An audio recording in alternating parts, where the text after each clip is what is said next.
지난 1995년 10월 17일 미국의 매사추세츠 메모리얼 병원에서 두 쌍둥이 아이가 예정일보다 12주나 빨리 태어나게 됩니다. 둘 다 몸무게가 1kg밖에 되지 않는 조산아였기 때문에 곧바로 인큐베이터 속으로 보내졌어요. 근데 그 중에 카일이라는 이 아이는 그나마 그 인큐베이터 안에서도 건강하게 잘 자랐던 반면에 브리엘 잭슨이라는 아이는 심장에 큰 이상이 생겨서 달리 손을 써볼 방법도 없이 죽는 날만 기다리게 되었다고 합니다. 근데 그때 한 간호사의 제안으로 이 아픈 아기를 건강한 그 아기의 인큐베이터 안에 넣어서 엄마 자궁에 있었을 때처럼 서로 두 아이를 나란히 있게 하기로 했습니다. 근데 그리고 나서 정말 놀라운 일이 벌어졌어요. 건강한 아이가 스스로 팔을 뻗어서 아픈 아기를 감싸 안았고요.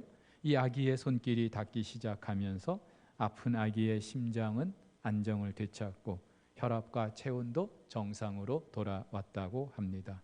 기적과 같은 일이었죠. 신문 기자들은 이 사실을 곧바로 생명을 구하는 포옹이다라는 제목으로 보도하기도 했습니다.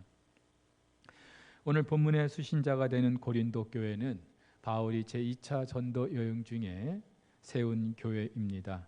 이곳에서 약 1년 반 정도 사역을 했는데 그리고 나서 바울은 이 교회에 4번에 걸쳐 편지를 보내게 됩니다. 그 중에 2번째 편지가 고린도 전서이고 4번째 편지가 고린도 후서로 알려져 있습니다. 여러분, 바울은 왜 이 고린도 교회에 이렇듯 많은 편지를 보냈을까요? 다른 게 아니라 그 교회 안에 많은 문제가 있었기 때문입니다. 사실 지상의 어떤 교회도 문제없는 교회 없어요.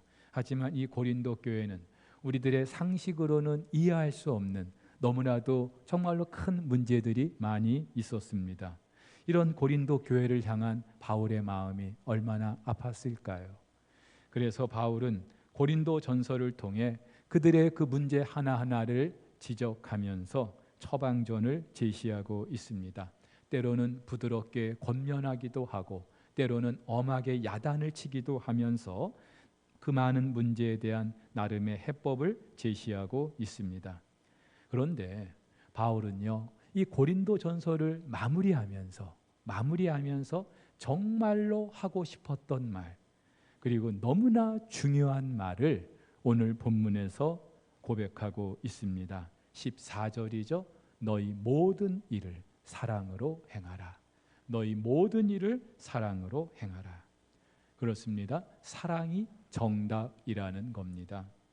물론 바울은 지난 13장에서 따로 한 장을 할애해 가면서 남달리 은사가 많은 이 고린도 교회를 향하여 너희는 더욱 큰 은사를 사모하라 하면서 사랑을 이야기하였습니다.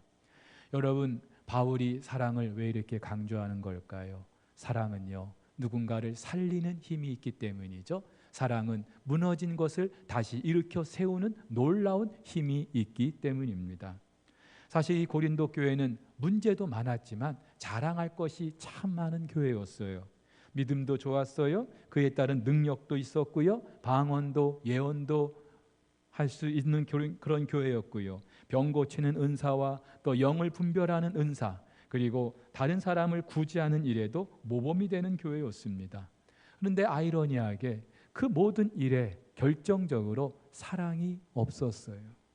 사랑이 없는 예언, 사랑이 없는 방언, 사랑이 없는 구제, 사랑이 없는 믿음, 이것이 바로 고린도 교회의 진짜 모습이었어요. 근데 여러분, 안타깝게도 다른 모든 것이 있어도 사랑이 없으면 아무것도 아니라고 합니다. 바울은 그래서 너희들이 아무리 천사의 말을 한다 할지라도 사랑이 없으면 소리나는 구리와 울리는 꽹과리가 될 수밖에 없다. 너희가 아무리 예언하는 능력이 있고 모든 비밀과 모든 지식을 알고 또 산을 옮길 만한 믿음이 있다 할지라도 사랑이 없으면 너희는 아무것도 아니다. 너희가 있는 모든 곳으로 구제하고 또 내 몸을 불사르게 내준다 할지라도 사랑이 없으면 아무런 유익이 없다, 그렇게 말하고 있습니다. 사랑은 그런 거죠. 그래서 바울은 사랑이 제일이라고 말합니다. 근데 여러분, 사랑이 제일인 이유가 있어요. 사랑은요, 우리 안에서 역사하시는 하나님 당신이기 때문이죠. 하나님은 사랑이시기 때문입니다. 그래서 신구약 성경을 만약에 여러분들이 약탕기에 넣고 다리면은요, 맨 나중에 남는 엑기스가 있어요. 그것은 바로 사랑입니다. 왜냐하면 하나님은 사랑이시고, 그리고 신구약 하나님의 말씀은 하나님의 사랑 이야기이기 때문입니다. 예수님께서도 사랑을 일컬어 온 율법과 선지자의 강령이라고 말씀을 하셨어요. 금식하며 기도하는 중에 하나님께서 시간마다 참 귀한 은혜를 주셨습니다.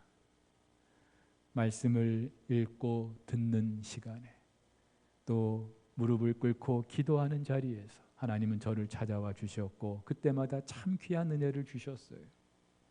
근데 기도하면서 그런 마음의 소원이 하나 생기기 시작했습니다.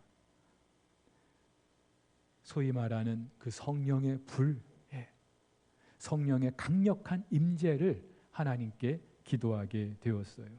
초대 예루살렘 교회가 경험했던 바람 같은 그 성령, 불 같은 그 성령, 물론 이전에도 그런 경험을 하긴 했습니다마는, 특별히 그것도 20일간 내가 작정하면서 기도하는데, 이번에 내가 무언가 정말 그와 같은 특별한 하나님의 은혜를 경험하고 싶었어요. 그래야 내가 제대로 된 그리스도인이 될 수 있을 것 같았고, 그래야 내가 제대로 된 목회를 할 수 있을 것 같았어요. 그래야만 악이 무성한 이 세상에서 능력 있게 목회를 감당할 수 있을 것 같았어요. 한마디로 강력한 하나님의 임재를 갈망하는 것이었습니다. 그런데 하루 이틀 금식이 끝나가는데도 그런 일이 일어나지 않는 겁니다. 시간이 지나면서 점점 더 초조해지기 시작했어요. 금식을 시작할 때는 언제 이 금식이 끝날까, 그 금식 끝나는 날을 손꼽아 기다렸는데, 정작 이 기도 제목을 가지고 기도하면서 시간이 흘러가는데도 응답해 주시지 않는 것 때문에 더 답답하고 속이 상하고, 내가 금식을 더 해야 되나, 그런 마음이 들기도 했어요. 그런데 안타깝게도 금식이 끝나는 날까지 제가 바라던 그런 일은 일어나지 않았어요. 그런데 그렇게 금식하며 기도하던 마지막 날 주신 말씀이 오늘 본문이었습니다. 깨어 믿음에 굳게 서서 남자답게 강건하라. 너희 모든 일을 사랑으로 행하라. 처음에는 하나님, 성령의 강력한 그 불과 같은 임재를 제가 구했는데 왜 하나님 이런 말씀을 주십니까? 사실 이 말씀이 잘 와닿질 않았어요. 근데 집에 와서 아내와 이야기하는 중에 그 비밀이 풀리게 되었습니다. 아내도 제가 금식을 하는 동안에 다른 게 아니라 남편 목사가 성령으로 충만하게 해달라고 그런 기도를 드렸대요. 그런데 기도하면서 과연 성령으로 충만한 게 뭘까 하나님께 여쭙고 기도하는 중에, 그건 다른 게 아니라 성령으로 충만한 것은 사랑의 사람이 되는 것이라는 깨달음을 주셨다는 거예요. 제가 사랑의 사람이 되는 것, 이것이 성령으로 충만한 것이라는 것을 깨닫게 됐다는 거죠. 근데 제가 금식을 끝내면서 받은 말씀이 오늘 본문의 말씀이라고 제가 아내에게 이야기해 주었더니 하나님께서 자기 기도에 응답해 주셨다면서 기뻐하는 거예요. 근데 그때 저는요, 망치로 한 대 얻어 맞는 듯한 그런 충격을 받았어요. 나는 뭔가 가시적인 그런 능력, 초자연적인 하나님의 임재, 그것을 구했는데 하나님께서는 정말로 제게 필요한 것, 정말로 내가 알아야만 하는 것, 그리고 내게 있어야만 하는 것, 그것을 주고자 하셨던 겁니다. 그것은 바로 제가 사랑의 사람이 되는 거였어요. 맞죠, 여러분? 성령은 하나님의 영이에요. 근데 그 하나님은 사랑이셔요. 그렇다면 성령으로 충만하다는 것은 다른 게 아니라 사랑으로 충만한 것을 말하는 것이죠. 그래서 바울은 갈라디아서에서 성령의 열매를 말하면서 제일 먼저 언급했던 게 뭐예요? 사랑이죠. 고린도전서 13장에서도 믿음과 소망과 사랑, 이 세 가지는 항상 있을 것이지만 그 중에 제일이 사랑이라고 이야기했던 거예요. 그래서 오늘 바울은 고린도전서를 마무리하면서 너희 모든 일을 사랑으로 행하라고 말하고 있는 것이죠. 여러분, 그러면 도대체 어떻게 우리가 사랑의 사람이 될 수 있겠습니까? 내가 마음만 먹으면 사랑의 사람이 되는 겁니까? 아니죠. 이 사랑은요, 하나님께 있어요. 나에게 있는 게 아니라 하나님께 있어요. 그렇다면 우리는요, 이 사랑을 하나님으로부터 공급받아야 되는 거예요. 그래서 바울은 깨어 믿음에 굳게 서라고 말하고 있는 것이죠. 여러분, 여기서 말하는 믿음이 뭘까요? 산을 옮기는 그런 강력한 믿음이요? 무에서 유를 창조해내는 그런 기적 같은 능력이요? 아니요. 바울이 말하는 이 믿음은요, 한마디로 예수 그리스도의 십자가 죽으심과 부활을 말하는 거예요. 우리를 향한 하나님의 그 지극한 사랑, 그 십자가 사랑, 지금 바울은 그것을 말하고 있는 거예요. 그 위에 굳게 서 있으라고요. 바로 그것이 고린도 교회의 그 많은 문제들을 풀어가는 해법이 되는 것이라고요. 근데 바울이 그렇게 말하는 이유가 있어요. 바울은요, 이 고린도에서 복음을 전하기 전에 바로 앞에 아덴이라는 곳, 지금의 아테네라는 곳에서 복음을 전하게 됩니다. 아시다시피 그 아덴은요, 예로부터 철학이 발달한 도시였어요. 그래서 무언가 새로운 가르침에 호기심을 가지고 변론하기를 좋아했던 곳이었습니다.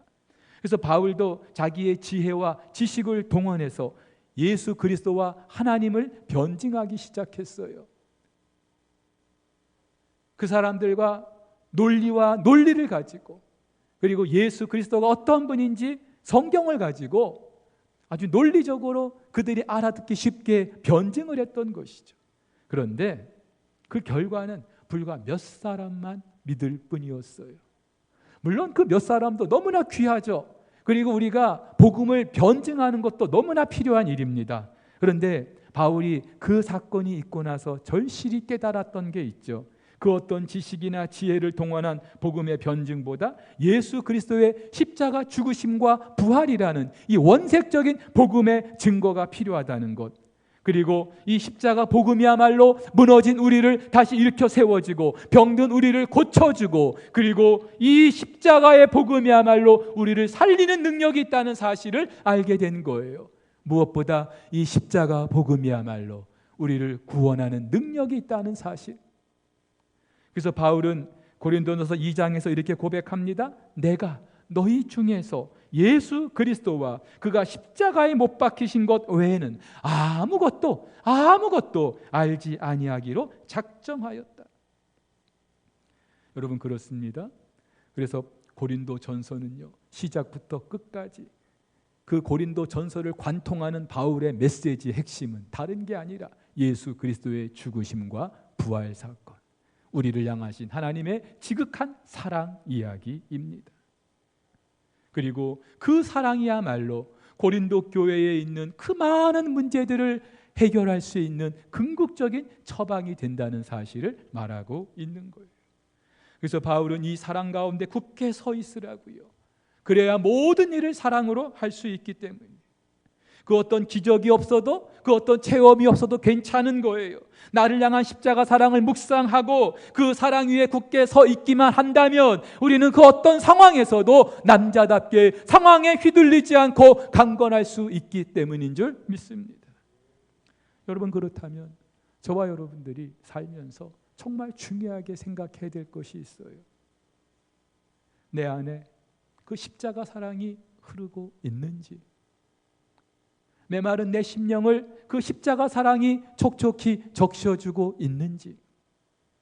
왜냐하면요, 그 사랑이 없으면 나는 그리스도인도 아닌 거예요. 그 사랑이 없으면 우리는요, 그 모든 일을 사랑으로 행할 수 없는 거예요. 언젠가 TV 다큐멘터리 프로그램에서 내게 너무 예쁜 당신이라는 제목으로 한 부부가 소개된 적이 있습니다. 이 부부는 건설 현장에서 페인트 작업을 하면서 생계를 유지하고 있었는데 어느 날 아내 유금옥 씨가 20m 그 사다리 차에서 페인트 칠을 하다가 추락하는 사고를 당해요. 그 때문에 아내는 4년 동안 식물인간으로 누워있게 됩니다. 그러자 남편 이길수 씨는 그 아내가 언젠가 깨어날 것이라고 믿고 정성을 다해서 그 아내 수발을 듭니다. 그렇게 4년이 지난 어느 날 마침내 아내가 기적적으로 깨어났어요. 그리고 남편에게 한마디 건넵니다. 사랑해, 사랑해. 근데 그것뿐이었어요. 아내는 기억상실증에 걸려서 아무것도 기억하지 못하는 거예요. 몸도 제대로 가누지를 못하는 거예요. 그녀의 정신 연령은 5살짜리 꼬마 상태에 불과했어요. 그런데도 이 남편은 그런 아내를 정성껏 간호하고 돌보고 수발을 듭니다. 누워있는 아내를 위해서 직접 자기가 머리 파마도 해주고요, 얼굴 마사지도 해주고요, 예쁘게 화장도 해주고 기억을 떠올릴까 싶어서 이곳저곳 데리고 다니기도 합니다. 그렇게 아내를 돌보느라고 자기가 쓸 시간이 하나도 없어요. 그러자 담당 PD가 그 남편에게 묻습니다. 어떻게 이렇게 헌신적으로 아내를 돌볼 수 있습니까? 도대체 어떻게 그럴 수 있습니까? 그러자 남편이 이렇게 대답을 해요. 아내를 사랑하니까요. 사랑하니까요. 그래도 저는요, 제 아내가 너무 예뻐요. 남편은요, 자기가 젊은 시절, 과거에 그 젊은 시절 망나니처럼 살 때가 있었다고 고백합니다. 그런데도 아내는 자기를 참아주고 기다려주고 섬겨준 것을 생각할 때에 지금 이 아내가 이렇게 살아있다는 것만으로도 너무나 감사하고 그런 아내가 너무나 예쁘다는 거예요. 여러분, 이게 사랑이죠. 이게 사랑이에요. 이게 아가페예요.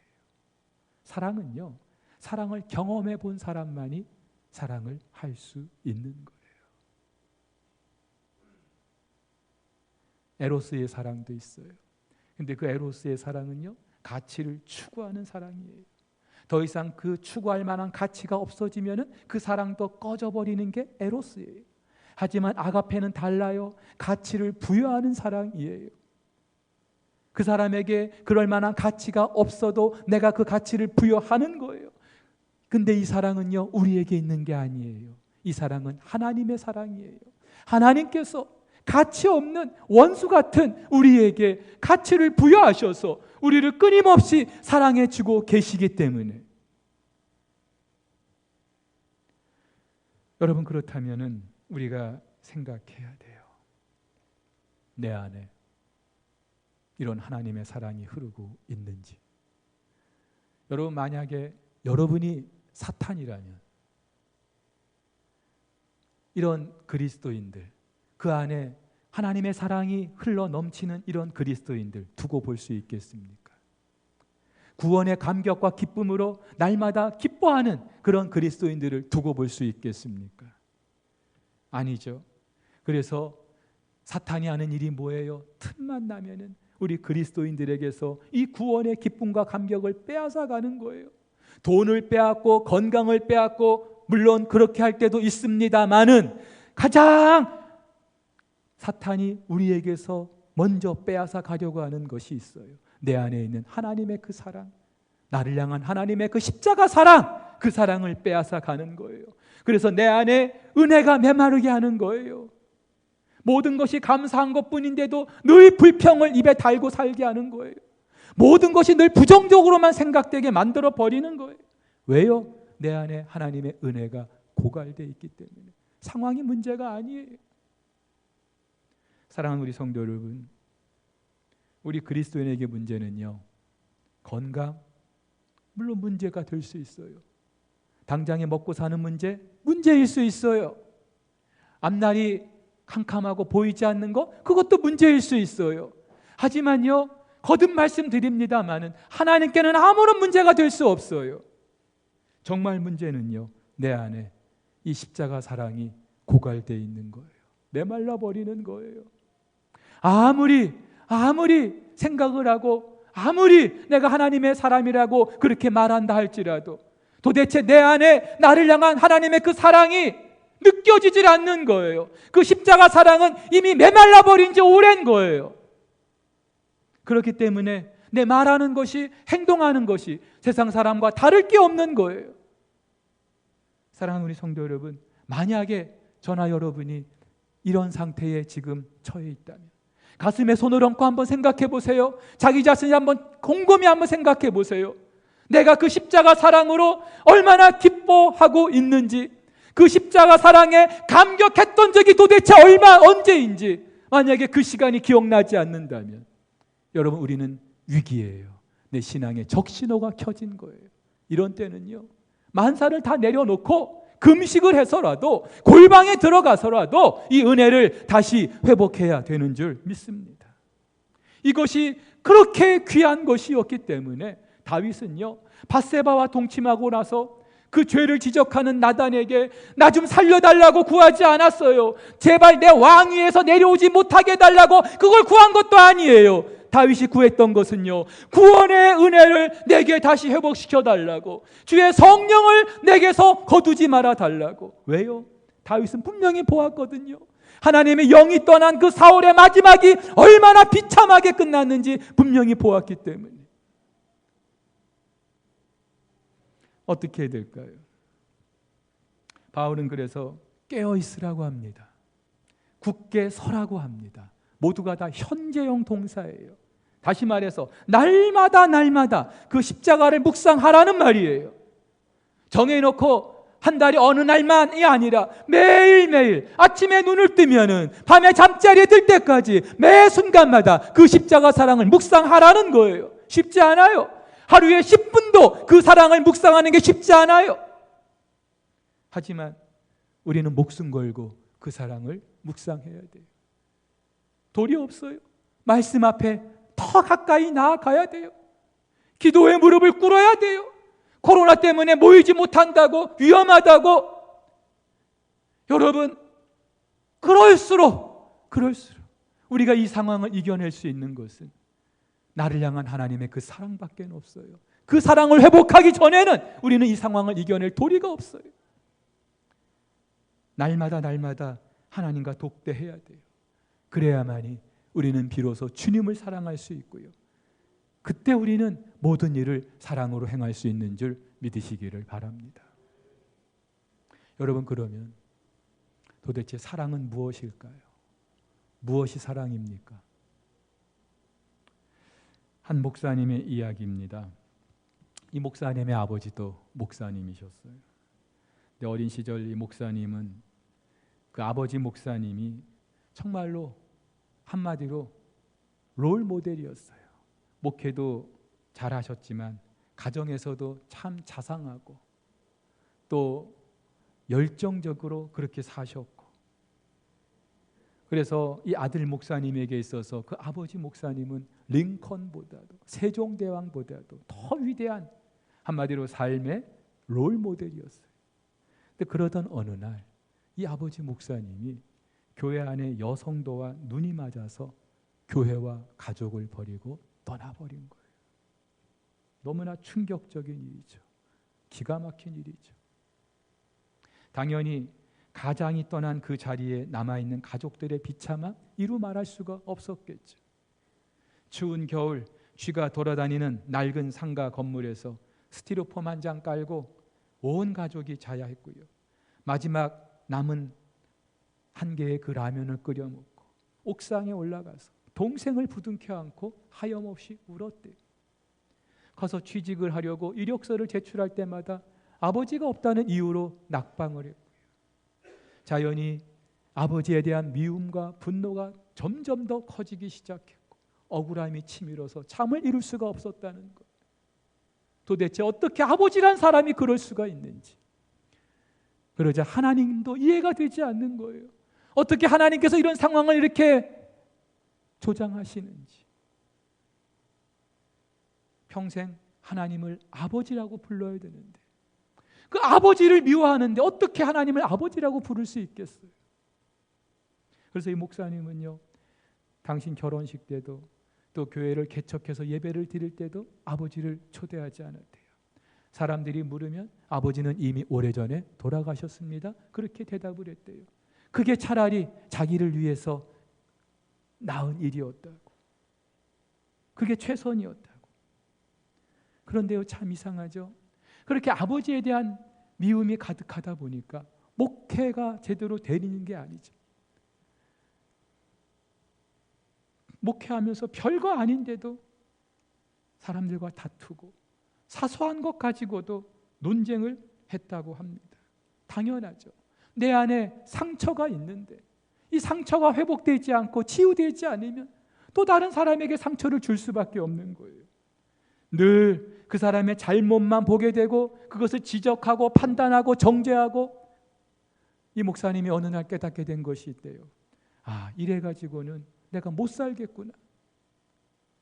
하나님께로 더 가까이 나아가고 싶은데 자기 앞에 커다란 장애물이 하나 떡하니 버티고 있는 거예요. 아버지에 대한 분노, 미움.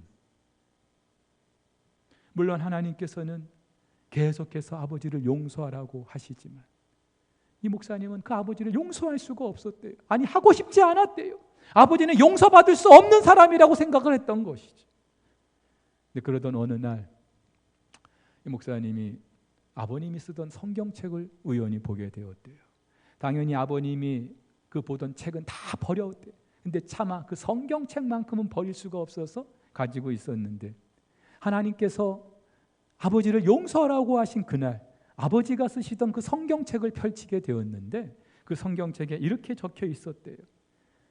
아버지의 글씨체로 하나님이 사랑하시는데 내가 사랑하지 못할 사람이 없다. 하나님이 사랑하시는데 내가 사랑하지 못할 사람은 없다. 근데 그날 이 목사님 눈에는 그 아버지의 글귀가 이렇게 읽혔다는 거예요. 하나님이 용서하시는데 내가 용서하지 못할 사람이 없다. 하지만 도무지 자기 힘으로는 그 아버지를 용서할 힘이 없었다는 거예요. 그래서 하나님께 부르짖기 시작했대요. 하나님, 아버지를 용서할 수 있는 그 힘을 주세요. 아버지를 용서할 수 있게 해달라고. 그러면서 거울을 보면서 너무나도 아버지를 쏙 빼닮은 자기를 향하여서 이렇게 외쳤다는 거죠. 아버지, 용서합니다.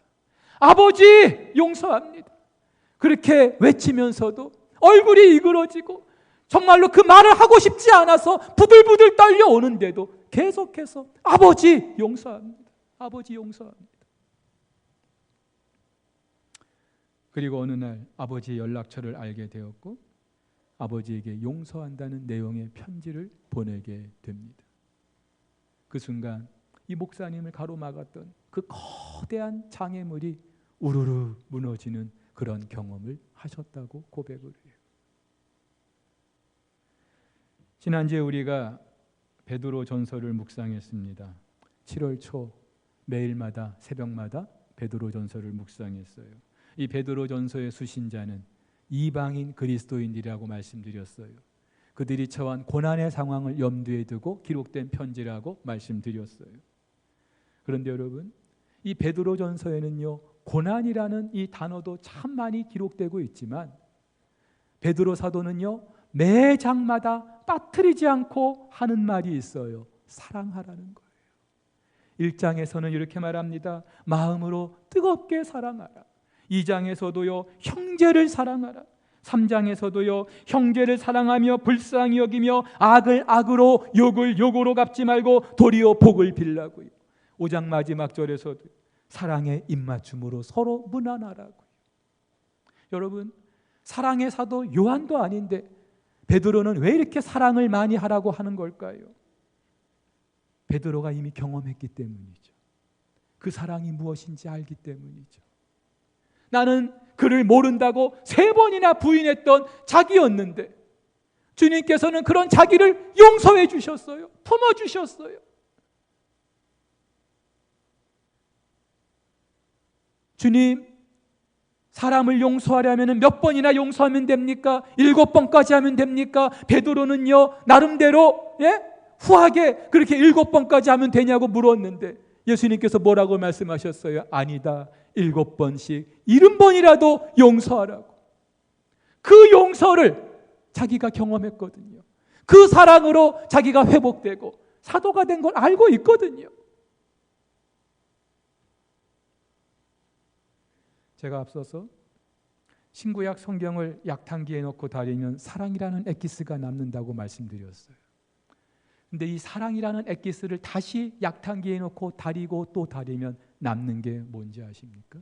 그것은 바로 용서입니다. 사랑은요, 용서예요.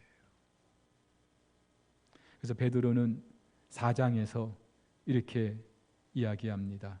만물의 마지막이 가까웠으니, 만물의 마지막이 가까웠으니 무엇보다 뜨겁게 서로 사랑할지니 사랑은 허다한 죄를 덮느니라. 사랑은 허다한 죄를 덮느니라.